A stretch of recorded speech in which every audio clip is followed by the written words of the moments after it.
자, 지난주까지 저희가 빌립보서 1장의 말씀을 함께 공부했습니다. 1장의 말씀을 아주 간단하게 정리해 드리겠습니다. 자, 1장 전체 제목은 우리의 생명이신 그리스도라고 이렇게 제목을 붙일 수 있습니다. 1장 시각은 바울이 자기의 내면을 들여다보는 것입니다. 내 안에 살아계신 예수 그리스도, 자기 안에 역사하고 계시는 예수 그리스도를 바라보는 시각입니다. 1장의 요절은 1장 21절 말씀이죠. 이는 내게 사는 것이 그리스도니 죽는 것도 유익함이라.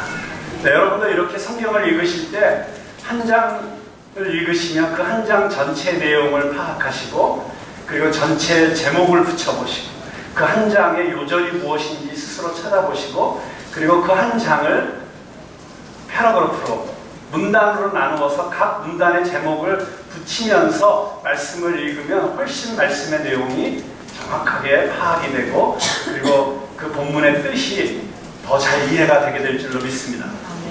자, 이렇게 우리의 생명이신 그리스도, 내 안에 살아계신 그리스도, 내가 그 그리스도를 위해서라면 내 생명을 바쳐도 아깝지 않다라고 하는 그런 고백을 하면서 이제 사도 바울은 2장에서 빌립보 성도들에게 그러면 이제 우리는 어떻게 살아야 될 것인가 하는 이야기를 하기 시작하고 있습니다.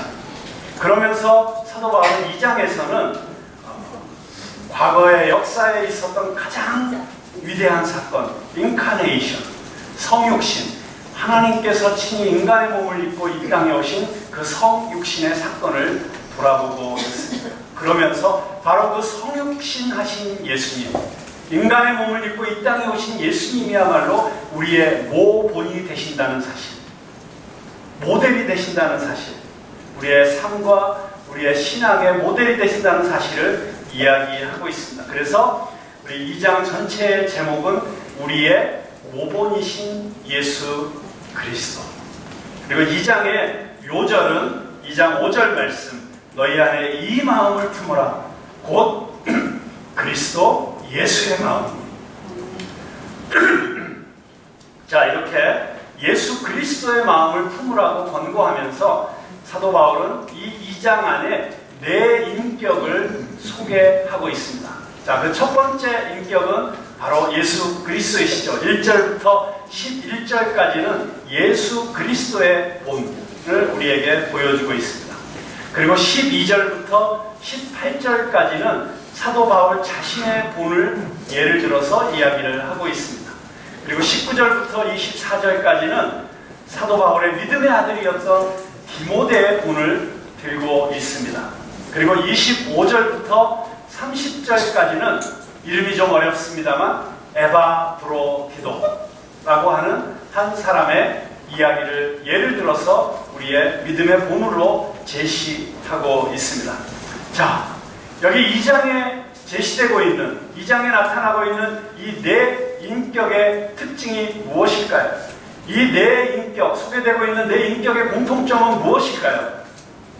먼저 예수 그리스도가 어떤 모습으로 우리에게 나타나셨는지를 잠깐 살펴보겠습니다. 여러분, 한번 6절에서 8절까지의 말씀을 우리가 한번 한 목소리로 같이 읽어보도록 하겠습니다. 빌립보서 2장 6절부터 8절의 말씀 시작. 그는 근본 하나님의 본체시나 하나님과 동등됨을 취할 것으로 여기지 아니하시고 오히려 자기를 비워 종의 형체를 가지사 사람들과 같이 되셨고 사람의 모양으로 나타나사 자기를 낮추시고 죽기까지 복종하셨으니 곧 십자가에 죽으십니다. 자, 예수님은 어떤 분이십니까? 그분은 하나님과 본체시나 그랬습니다. 이것은 본질적으로 완전히 똑같은 분, 동일하신 분이라는 이야기입니다. 그분은 그 영광에 있어서나 그 위엄에 있어서나 그 능력에 있어서나 하나님과 동등하신 분이라는 것입니다. 그런데 스스로 그 동등함을 취할 것으로 여기지 아니하시고 자기를 비웠다고 했습니다. 내가 마땅히 누릴 수 있는 것, 내가 마땅히 쓸 수 있는 것, 내가 마땅히 행사할 수 있는 힘이나 영향력이나 이런 모든 것들을 다 내려놓고 자기를 비우고 낮아지셨다고 했습니다. 왜 낮아지셨을까요? 그 낮아지심을 통해서 바로 저와 여러분과 같은 우리 인류를 구원하시기 위해서, 사람들을 섬기기 위해서 낮아지셨다고 하는 것입니다. 자, 어느 만큼 낮아지셨습니까? 첫째는 종의 형체를 가졌다고 했습니다. 여기 종의 형체를 가졌다고 하는 것이 원어에 보면은 하나님과 본체 신화하는 그 본체라는 단어와 같은 단어가 쓰여져 있습니다. 그러니까 종의 모습으로 그냥 종의 흉내를 내시는 것이 아니라 본질적으로 종과 똑같은 존재가 되었다는 것입니다. 그냥 잠시 자신을 위장하거나 또는 잠시 변장한 것이 아니라 본질적으로 종의 자리에까지 내려오셨다는 것을 이야기하고 있습니다. 그 다음에 사람들과 같이 되셨다. 인간과 같이 되셨다. 여러분, 하나님이 인간이 되셨다. 사람을 사랑하셨기 때문에 이 사람들을 구원하시기 위해서 인간이 되셨다. 도대체 이게 얼마나 어마어마한 일인지 우리는 잘 실감을 하지 못합니다. 예를 들어서 이런 예를 한번 들어보면 어떨까 싶습니다. 조금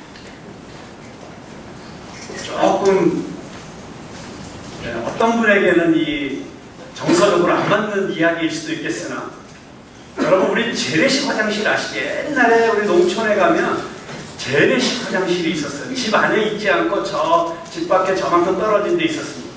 거기에서 퍼가지고 비료로도 쓰고 했습니다. 자, 거기에 오랫동안 이 쌓이고 쌓인 인분이 부글부글 끓어가지고 이제 발효가 되고 그러는데, 거기에 어느 때 보면 부대기들이, 하얀 부대기들이 바글바글. 제가 미리 경고를 해드렸잖아요. 어떤 분에게는 안 맞을 수도 있다. 그냥 부대기들이 그 위에서 바글바글 하는 거예요. 근데 어느 날 부대기들이, 하얀 부대기들이 그 인분 속에서, 그 냄새나는 그 더러운 속에서 막 바글바글 하는 걸 보고 너무 불쌍한 마음이 들어가지고, 부대기들아 거기 있지 말고 여기 나와. 여기는 공기도 시원하고 신선하고 햇빛도 좋고 얼마나 아름다운지 몰라. 거기 있지 말고 여기로 올라와. 아무리 해도 부대기들이 알아듣지는 못하는 거야. 너무 알아듣지 못하는 그 부대기들이 너무 불쌍해가지고 어느 날 하나님께 기도를 드렸어요. 하나님, 제가 저 부대기들을 구원하기 위해서 저들의 언어로 소통을 해야 되겠습니다. 저를 부대기로 만들어 주십시오. 근데 하나님께서 그런 기도를 또 제깍 들어주셨어요. 그래가지고 부대기로 변하는 순간 퐁 하고 거기로 떨어졌습니다. 그래서 부대기 속에 들어간 거예요. 그래서 거기서 부대기들에게 얘기를 하기 시작한 거예요. 여기는 살 곳이 못 돼. 여기는 부대기들의 환경으로서는 적합한 곳이 아니야. 우린 저 위로 올라가야 돼. 그 부대기들을 막 설득해가지고 위로 올라가려고 하는데 그 부대기들이 기어오르는데 툭툭 떨어지고 아무리 애를 써도 안 되니까 부대기들이 오히려 부대기로 변한 이 인간에게 도대체 무슨 쓸데없는 소리 하고 이 고생을 시키느냐고 부대기들이 다 덮쳐가지고 숨이 막혀서 죽었다는. 자, 사람이 부대기가 되어서 부대기를, 그런 일이 있을 수도 없겠으나 부대기가 된다고 하는 그 차원의 그 낮아짐이 하나님이 인간으로 낮아지셨다고 하는 낮아짐과 비교하면 과연 같은 가치로 비교할 수 있을까요? 저 남미의 인디안의 전설에 의하면 정말 사람이 개미가 되어서 개미들을 집을 짓게 해줬다는 그런 전설이 있는데, 사람이 개미가 되어서 개미들을 위해서 살았다. 그런 이야기가 과연 하나님이 인간이 되셨다는 것과 비교할 수 있을까요? 차원이 다른 것입니다. 도저히 있을 수가 없는 일이 일어나는 것입니다. 하나님이 인간이 되셨다는 그 자체가 얼마나 하나님이신 분에게는 엄청난 자기의 비움이고 엄청난 자기 희생이었는지를 우리는 도저히 그 본질적인 그 가치를 우리는 상상할 수도 없다는 것입니다. 자, 그렇게 낮추셔서 어떻게 되셨습니까? 죽기까지 복종하셨다. 마침내 자기 생명까지 내어놓으셨다는 것입니다. 인간이 되신 것 자체도 그분에게는 어마어마한 고난이었지만, 어마어마한 십자가의 길이었지만, 거기에 한 걸음 더 나가서 자기 생명을 내어놓고 십자가에서 죽으셨다는 것입니다. 그 당시에 사람을 죽이는 형벌 가운데 가장 비참한 형벌, 너무 수치스럽고 너무 부끄러워서 모든 사람 앞에서 벌거벗기운 채로 나무 위에 매달려야 되는 그 형벌이 너무나도 저주스러운 것이어서 로마 시민권자에게는 십자가형을 내리지 않도록까지 했던 바로 그 십자가, 그 저주의 상징인 십자가 위에 매어 달려서 죽임을 당하셨다는 것입니다. 그 이유가 무엇입니까? 바로 인간을 위해서, 인간을 구원하시기 위해서, 사람을 살리기 위해서 그렇게 하셨다는 것입니다. 자, 그런가 하면 바로 그 예수 그리스도를 만남으로써 예수님을 구주로 영접하고 예수님과 함께 동행하면서 예수님을 알아가고 예수님을 닮는 것을 그의 인생의 목표로 생각했던 한 사람이 있었죠. 그 사람이 바로 사도 바울입니다. 그 바울은 어떤 삶의 모습을 우리에게 보여주고 있습니까? 2장 17절 말씀을 함께 읽어보겠습니다. 2장 17절 말씀 시작. 만일 너희 믿음의 재물과 섬김 위에 내가 나를 전제로 드릴지라도 나는 기뻐하고 너희 무리와 함께 기뻐하리니. 자, 이게 무슨 말일까요? 여기 이 전제라는 말, 우리 옛날 성경에는 관제라고 되어 있습니다. 이 관제, 전제라고 하는 것은 영어로 말하면 drink offering, 다시 말하면 포도주를 붓는 것입니다. 짐승을 불태워서 제사를 드릴 때 그 제물 위에 포도주나 또는 그 짐승의 피나 기름을 붓는 것을 관제 또는 전제라고 했습니다. 그래서 그 제사가 완성이 되는 것이었습니다. 특별히 포도주를 붓는 그 모습을 지금 사도 바울은 머릿속에 그리고 있습니다. 자, 이게 무슨 말입니까? 우리의 삶은 하나님 앞에 산 제물로 드려지는 삶이 되어야 된다고 사도 바울은 이야기하고 있습니다. 그래서 빌립보 성도들이 너희 믿음의 제물과 섬김, 너희들이 하나님 앞에 드리는 너희의 제물, 그리고 너희의 섬김, 이 모든 것들이 하나님께 드리는 sacrifice, 제사라는 것입니다. 근데 그 제사가 완성되기 위하여, 그 제사가 하나님 앞에 더 온전한 것이 되기 위하여 내가 나의 피를 쏟아서 자기 자신의 붉은 피가 쏟아지는 것을 머릿속에 그리면서 사도 바울은 이야기하고 있는 것입니다. 다시 말하면 내 생명을 쏟아붓겠다고 하는 것입니다. 내 진액을 쏟아붓겠다고 하는 것입니다.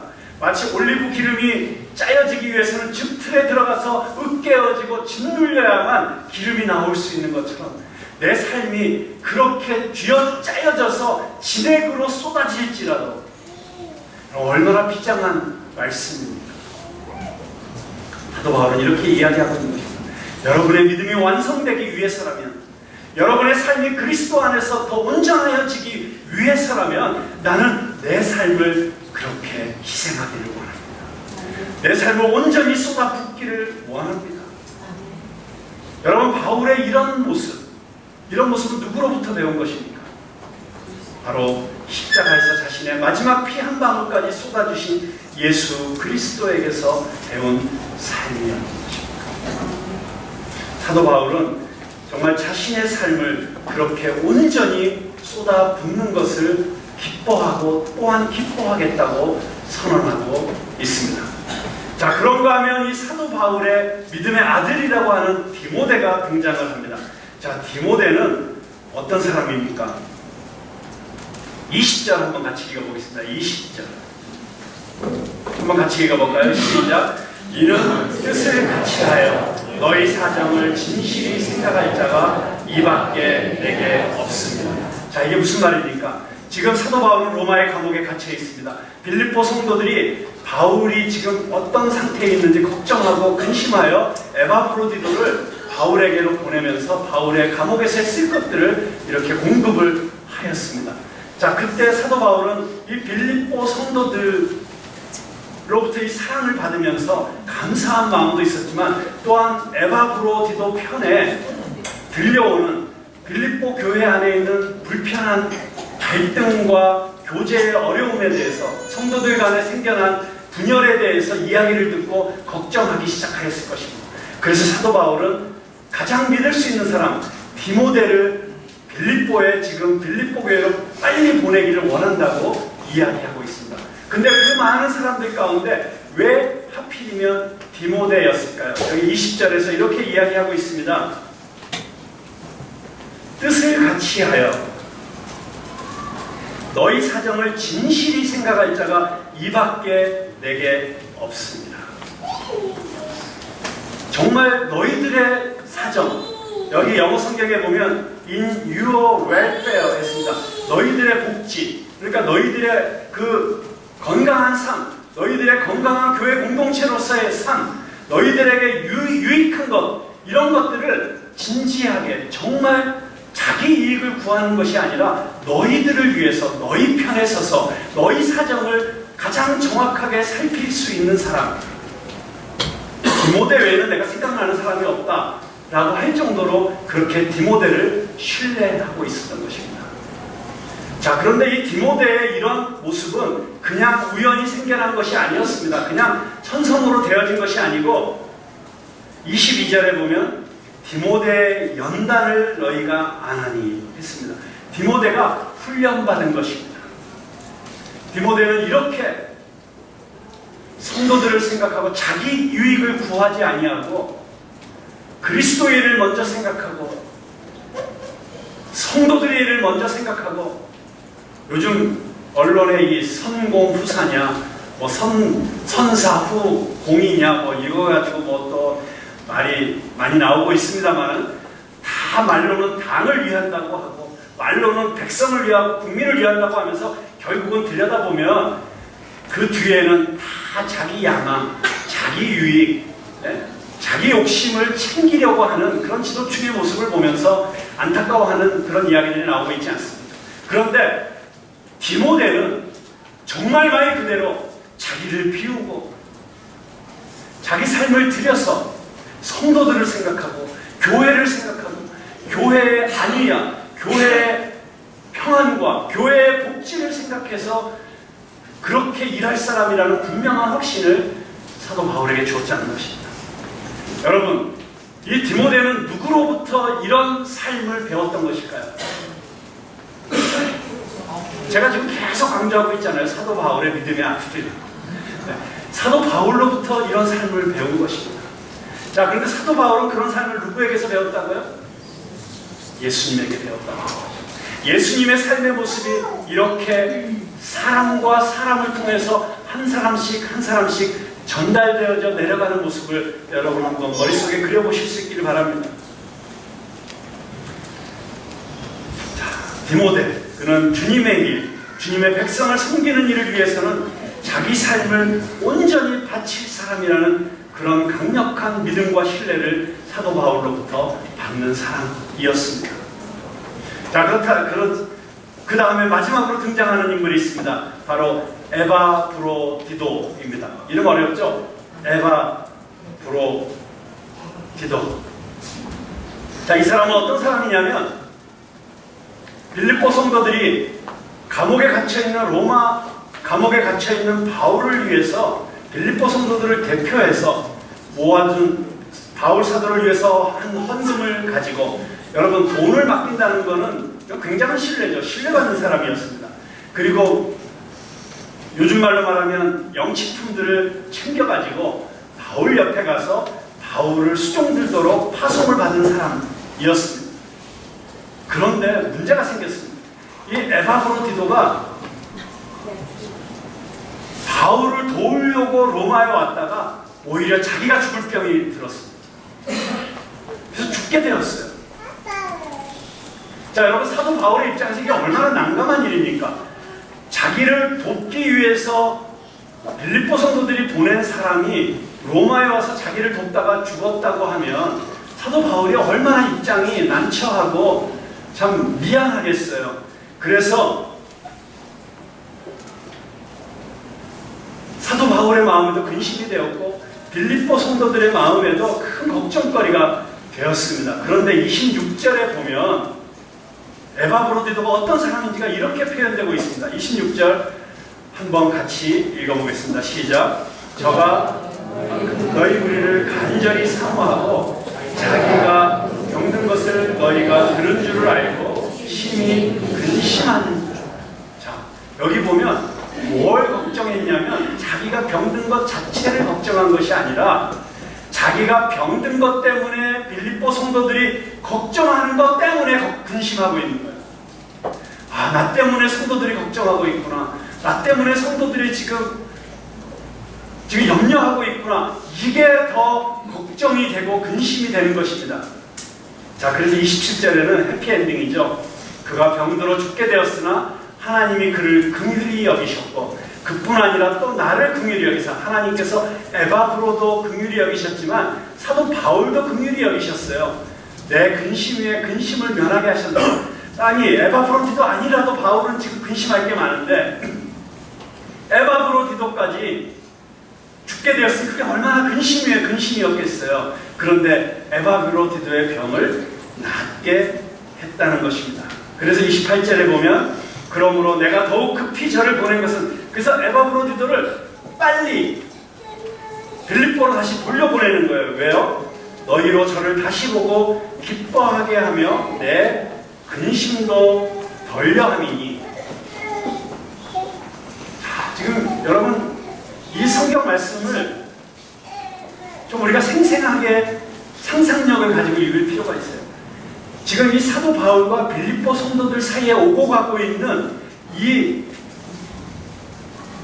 마음의 교류, 이게 어떤 것인지 느껴지세요?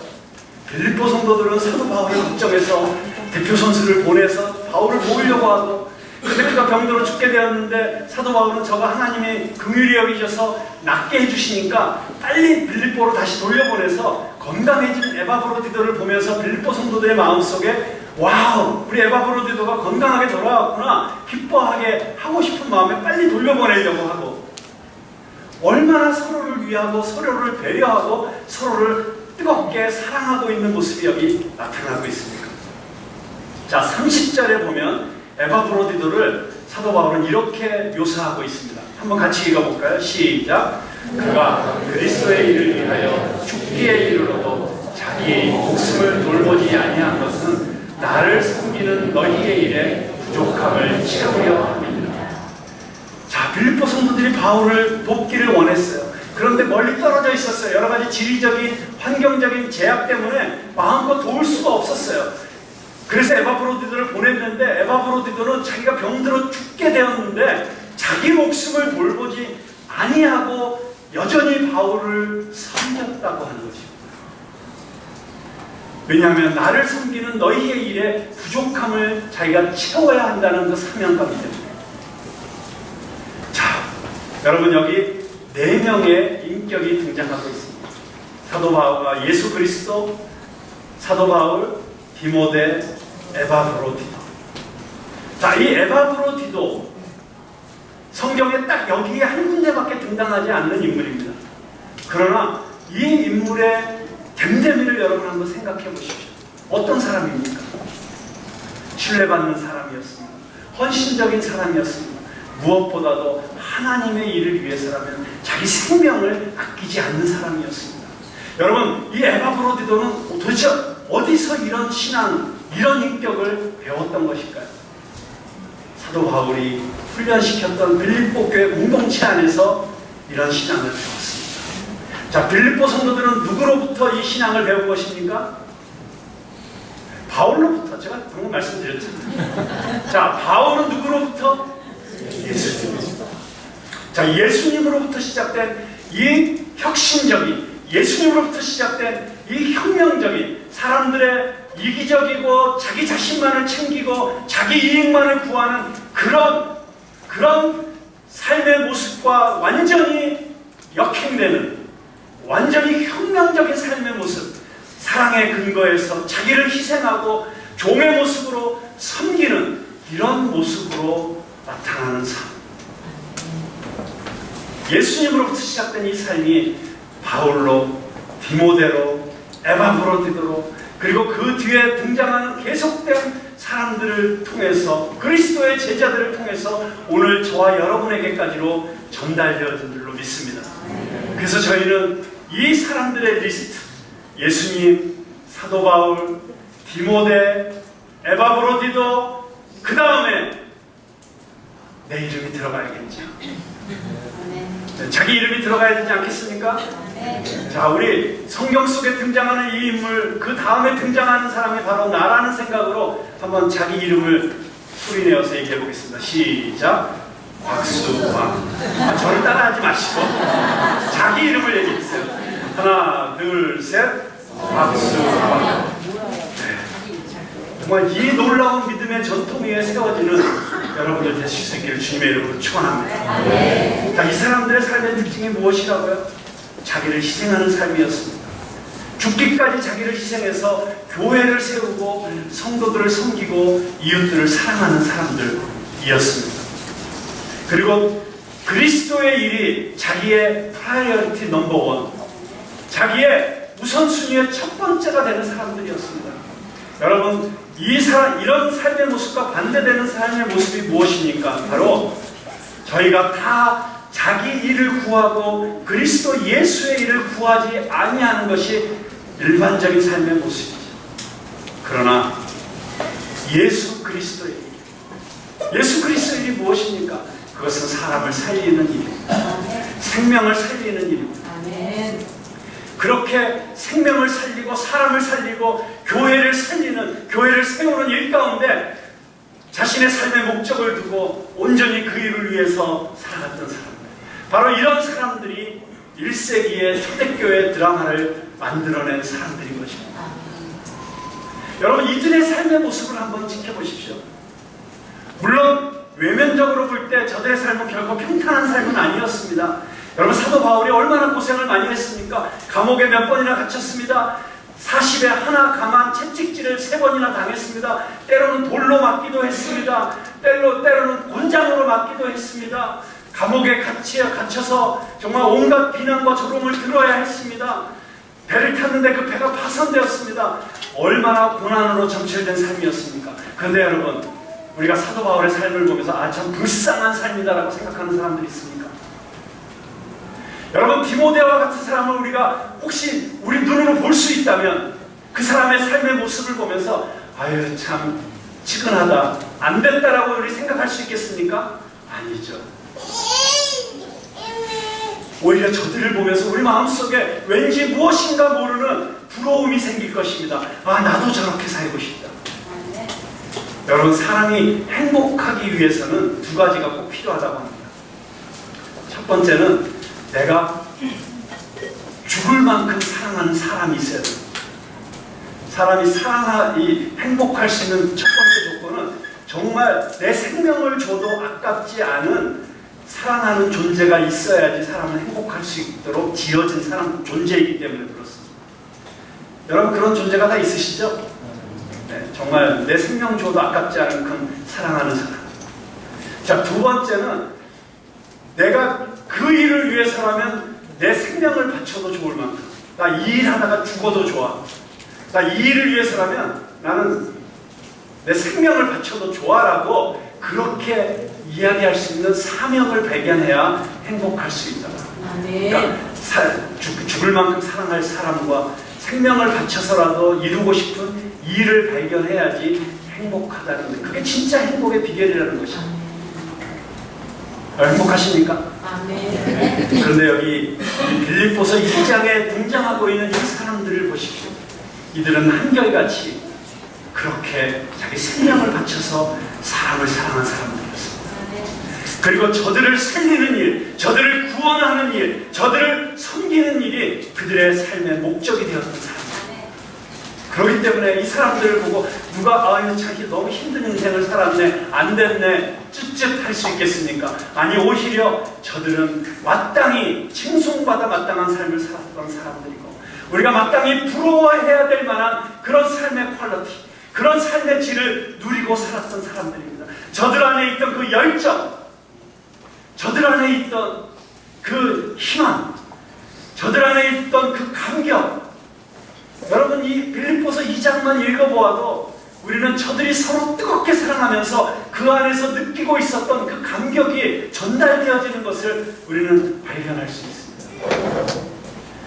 이거는 사랑해보지 않은 사람은 느낄 수 없는, 정말 무엇인가를 위해서 자신의 열정을 다 쏟아보지 않고서는 경험할 수 없는 그런 놀라운 감격이 있는 삶이었다. 감동이 있는 삶이었던 것입니다. 여러분, 그 삶의 비밀은 어디에 있었습니까? 그것은 바로 예수 그리스도를 닮는 삶에 있었습니다. 예수 그리스도가 우리에게 보여주셨던 그 성육신의 삶, 예수 그리스도가 우리에게 보여주셨던 그 아름다운 낮아짐, 자신을 비우심, 그리고 자기를 희생하시는 그 놀라운 삶의 모습 가운데 그 비밀이 있었던 것입니다. 저와 여러분이 이 예수님을 더욱 바라볼 수 있게 되기를 주님의 이름으로 축원합니다. 네. 저와 여러분도 예수님을 바라보고 그 예수님을 나의 구주로 영접한 이후에 정말 그분이 내 삶의 모든 것을 다스리실 수 있도록 그분께 온전히 내 삶을 내어드려서 내 안에 그분이 살고 그분 안에 내가 있을 때 우리도 바울처럼, 디모데처럼, 에바브로디도처럼 그렇게 아름답게 인생을 살아낼 수 있는 저와 여러분 될 수 있기를 주님의 이름으로 축원합니다. 기도하겠습니다.